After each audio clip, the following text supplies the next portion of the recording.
Hello friends, আজ একটি নতুন রেসিপি নিয়ে এসেছি। এটি গরমে খাওয়া খুবই উপকারী, আর গরমে খেলে শরীরও ঠান্ডা থাকবে। এটা হলো কারি পকোড়া। তো এটা দেখো কি করে বানাই। আর একটা বাটির মধ্যে প্রথমে বেসন, পেঁয়াজ, ঝিরিঝিরি করে কাটা লঙ্কা, হলুদ, লবণ আর যেগুলো গুঁড়ো মশলা সেগুলো ভালো করে নিয়ে ছোটো ছোটো করে পকোড়া ভেজে নিতে হবে।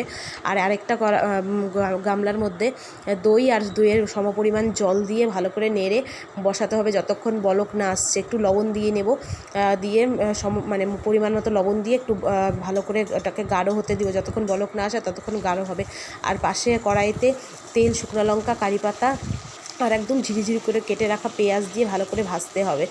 পেঁয়াজগুলো যাতে মুখে না মানে আসলে খারাপ না লাগে, তো সেইভাবে পেঁয়াজগুলোকে মানে খুবই ছোটো ছোটো করে কাটতে হবে।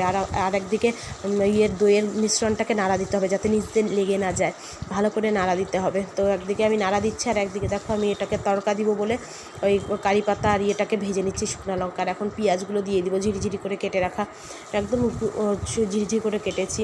তো পেঁয়াজগুলো দিয়ে ভালো করে লাল হওয়া অবধি একটু ভালো করে ভেজে নেব। নেওয়ার পর এর মধ্যে একটু গুঁড়ো মশলা দিব, যেগুলো মেন মশলা সেগুলোই দিয়ে দিব। লঙ্কার গুঁড়ো, হলুদ, লবণ দিয়ে একটু ভালো করে নাড়াচাড়া করব। তার আগে যে মিশ্রণটা ছিল দইয়ের, তার মধ্যে যে আমরা পকোড়া বানিয়েছি, পকোড়ার লাস্টে একটু ব্যাটারটা রেখে দিব। তো সেটাই একটু পাতলা করে জল দিয়ে পাতলা করে ওর উপরে দিয়ে দেবো, বেসনের ব্যাটারটাই, যাতে একটু গাঢ় হতে সাহায্য করে। তো ওই ব্যাটারটা দিয়ে দেবো। আর এদিকে আমি এটাও কষিয়ে নিচ্ছি, হলুদ লঙ্কার গুঁড়া দিয়ে কষিয়ে নিয়ে তারপরে এটাই ওর মধ্যে ঢেলে দিব। তাহলে এটা আমাদের তড়কা মারা হয়ে যাবে আর কি, সোমবার দেওয়া হয়ে যাবে। আর পকোড়াগুলো তার উপর দিয়ে দেবো এটাই। আর দেখো খেতেও খুব টেস্টি, তোমরাও বানিয়ে একবার ট্রাই করো।